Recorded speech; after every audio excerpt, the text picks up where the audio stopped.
चांगली दिसते का? कशामध्ये हो? पिवळ्या याच्यात याच्यात पिंडी.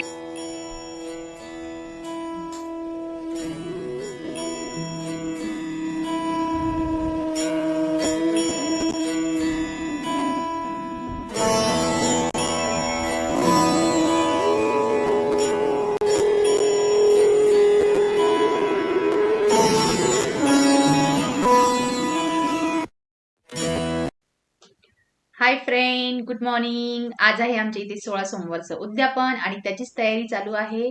आत्ता आम्ही बनवणार आहे प्रसादाचा लाडू आणि त्यासाठी आम्ही इथे शेंगवऱ्या आणलेल्या आहे आणि त्या पेटवून त्यानंतर इथे आम्ही लाडूसाठी जे पीठ आहे ते अ, जसं आपण बट्टी कशी भाजतो तसंच करणार आहे. तर तुम्ही बघा.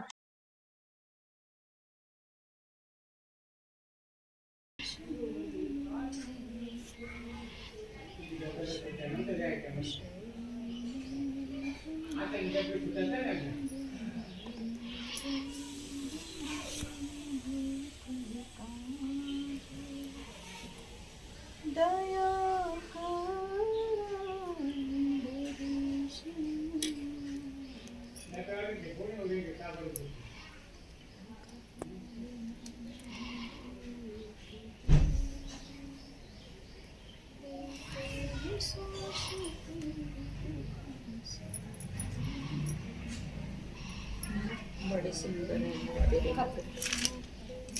हाँ बड़े सुंदर है माँ तेरे कितनी सुंदर है माँ तेरी नगरी कितनी सुंदर है माँ तेरी नगरी बोले पैदल चले आ रहे हैं बोले पैदल चले आ रहे हैं उनके जट में गंगा. आम्ही इथे आता महादेवाची पिंड बनवणार आहोत आणि पिंड बनवण्यासाठी आम्ही ही जी माती आहे ती माती चाळून घेतलेली आहे. तिच्यामध्ये आम्ही गुलाबजल, परत काळी मिरी पूड आणि असे पंचामृतचे जसे आपल्याकडे जे जे अवेलेबल आहे ते सर्व सामग्री यामध्ये मिक्स करून आता आम्ही इथे पिंड बनवत आहोत.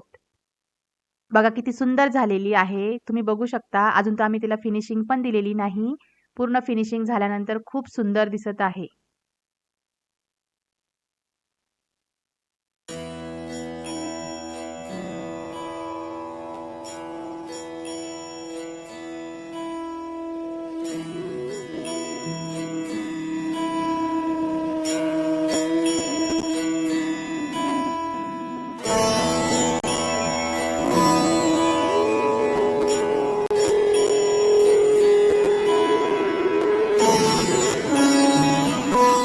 पिंड तयार करून झाल्यानंतर आता आम्ही डेकोरेशन करणार आहे आणि पूर्ण डेकोरेशन हे आमचं फुलांनी राहणार आहे. पिंड बघा किती सुंदर दिसत आहे. असं वाटतं की साक्षात महादेव इथे प्रगटलेले आहे.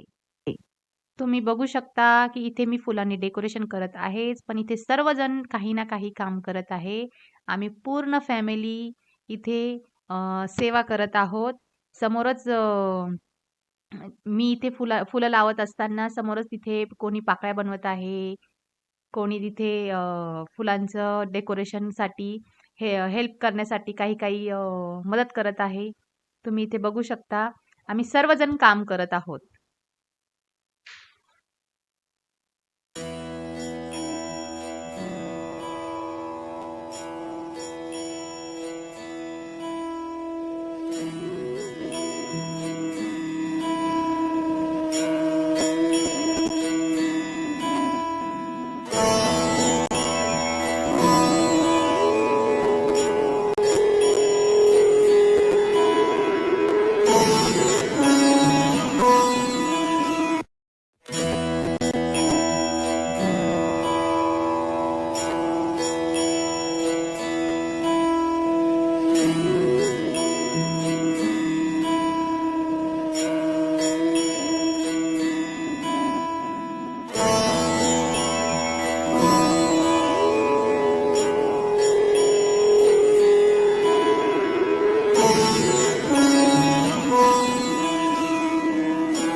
फायनली हे आमचं डेकोरेशन कंप्लीट झालेलं आहे. तुम्ही बघू शकता खूप सुंदर झालेलं आहे आणि आम्हाला हे डेकोरेशन करण्यासाठी भरपूर वेळ लागलेला आहे. आता मी तुम्हाला पूर्ण व्लॉगची म्हणजे पूर्ण 16 सोमवार कसं करायचं, काय करायची याची सगळी माहिती यात देणार आहे. तर तुम्ही व्हिडिओ कंटिन्यू पुढे बघा.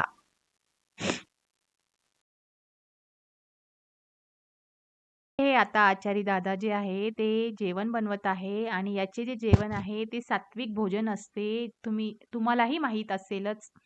आता इथे जेवणाची तयारी चालू आहे आणि आता आम्ही गंगेवर गेलेलो आहे आणि गंगेवर आमची अस्मिता इथे पूजा करत आहे आणि हिची पूजा कंप्लीट झाल्यानंतर इथे आम्ही नैवेद्य दाखवणार आहोत. त्यासाठी तिने मौनव्रत धरलेलं आहे, त्यामुळे ती इथे काहीच बोलणार नाही. आणि पूजा कंप्लीट झाल्यानंतर आता इथे आम्ही म्हणजे प्रसादाची तयारी करत आहोत.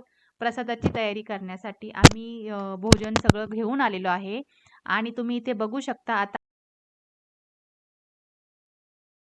प्रसादामध्ये सर्वात महत्त्वाचा म्हणजे तो प्रसादाचा लाडू आणि आळूची भाजी, हे 2 मुख्य प्रकार बनवले जातात, कारण की याचंच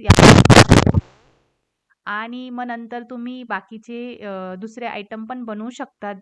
जसं की तुम्हाला वरण भात, नंतर चपाती किंवा पुरी ऑप्शनला तुम्ही काहीही ठेवू शकता.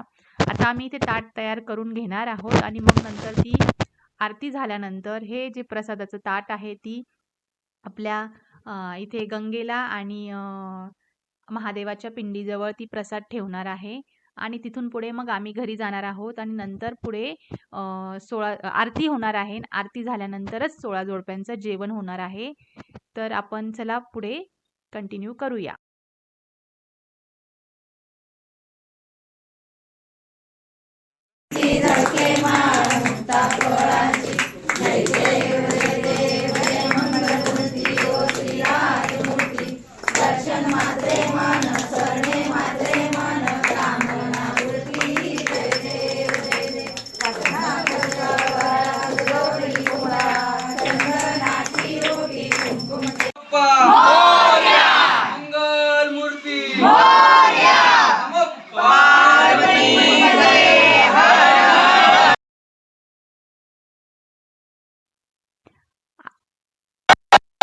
आरती पूर्ण झाल्यानंतर इथे आम्हीही पूजा केली आणि आमची पूजा झाल्यानंतर बाहेर 16 जोडप्यांसाठी जेवण तयार झालेलं आहे. आता ते अगोदर बसणार आहे, त्यानंतरच अस्मिता ही जेवण करणार आहे. त्यासाठी त्यांची अगोदर आम्हाला पूजा करावी लागणार आहे आणि मग नंतर ते जेवण करतील. आत्ताच आरती संपलेली आहे आणि आता आरती संपल्यानंतर आम्ही पूजा केली. पूजा केल्यानंतर आता इथे 16 जोडपे हे जेवणार आहे. ते जेवण्यासाठी त्यांच्या अगोदर आम्हाला पाय धुवून घ्यावे लागतील आणि मग नंतरच ते त्यांची पूजा वगैरे करून मग नंतर ते जेवणासाठी बसणार आहे. इथे अस्मिता आता 16 जोडप्यांचे पाय धुवून त्यांचं आगमन करणार आहे. हे जसे आपले शंकर पार्वतीच आपल्या घरी आलेले आहे असे मानूनच आपण त्यांची पूजा अर्चना करतो आणि आता त्यांचं औक्षण झाल्यानंतर ते जेवणासाठी बसणार आहे. हो. आणि ताटाला पण असं कर फिरव ना. घे फिरू परत एकदा फिरू. हां, तो लाडू खा आधी हां तुझा आणि मग नंतर सुरू. हां घे तू चल.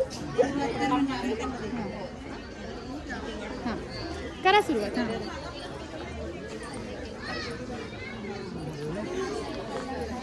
बस हा पक्का. एवढंच काढून बोला ना. नमो पार्वती पते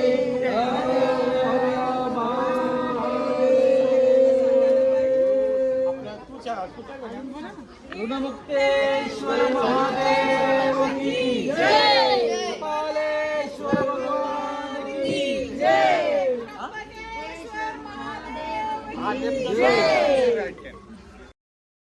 आता जेवण कंप्लीट झाल्यानंतर सर्वांचे त्यांचे हात धुणार, हात पुसणार आणि नंतर आम्ही त्यांची ओटी भरणार आहोत. पण त्या अगोदर त्यांचे जे जेवणाचे प्लेट असतात ते आम्हीच उचलून ती जी भांडी आहे ती घासून घेणार आहोत.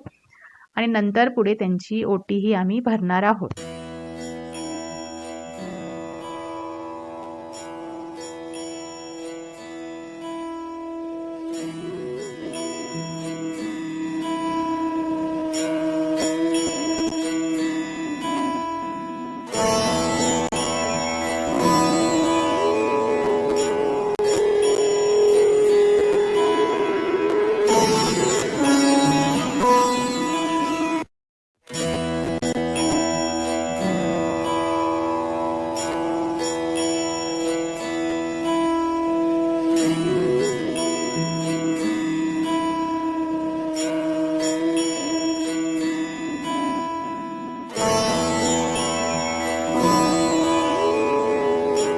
जोडप्यांची जेवण झालेली आहे. त्यांची जेवण झाल्यानंतर आत्ता आम्ही त्यांची ओटी भरणार आहोत.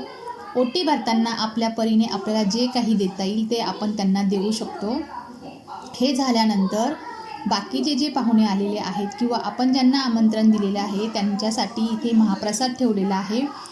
16 जोडप्यांची जेवणं झाल्यानंतरच ते महाप्रसादाचा आनंद घेऊ शकता. आम्ही सर्वांनीही नंतर महाप्रसादाचा आनंद घेतला आणि त्यानंतर आम्ही आतमध्ये गेलो. तिथे आम्ही स्तोत्र पठण केलं आणि आम्ही सर्व फॅमिली मिळून त्यामध्ये सहभागी झालो. पावनादिपङ्कजं व्यालयज्ञसूत्रमिन्दुशेखरं कृपाकरं नारदादियोगिवृन्दवन्दितं दिगम्बरं काशिकापुरादिनाथ कालभैरवं भजे भानुकोटिहस्वरं भवाब्धितारकं परं नीलकण्ठमीप्सितार्थदायकं त्रिलोचनं कालकालमम्बुजाक्षमक्षशूलमक्षरं काशिकापुरादिनाथ कालभैरवं भजे शूलटङ्कपाशदण्डपाणिमादिकारणं श्यामकायमादिदेवमक्षरं निरामयं भीमविक्रमं प्रभुविचित्रताण्डवं प्रियं काशिकापुरादिनाथ कालभैरवं भजे मुक्तिमुक्तिदायकं प्रशस्तचारुविग्रहं भक्तवत्सलं स्थितं समस्तलोकविग्रहं वेणिपणमन्यहेमकिङ्किणीलसत्कटि काशिकापुरादिनाथ कालभैरवं भजे धर्मसेतुपालकम् अधर्ममार्गनाशकं कर्म. बोला ना. बोलू का? सो हा होता आमचा फॅमिली ब्लॉग म्हणजे 16 सोमवारचा ब्लॉग. जर सपोज तुम्हाला हा ब्लॉग आवडला असेल तर प्लीज याला लाईक करा, शेअर करा आणि सबस्क्राईब करा. बोल ना काय बोलू.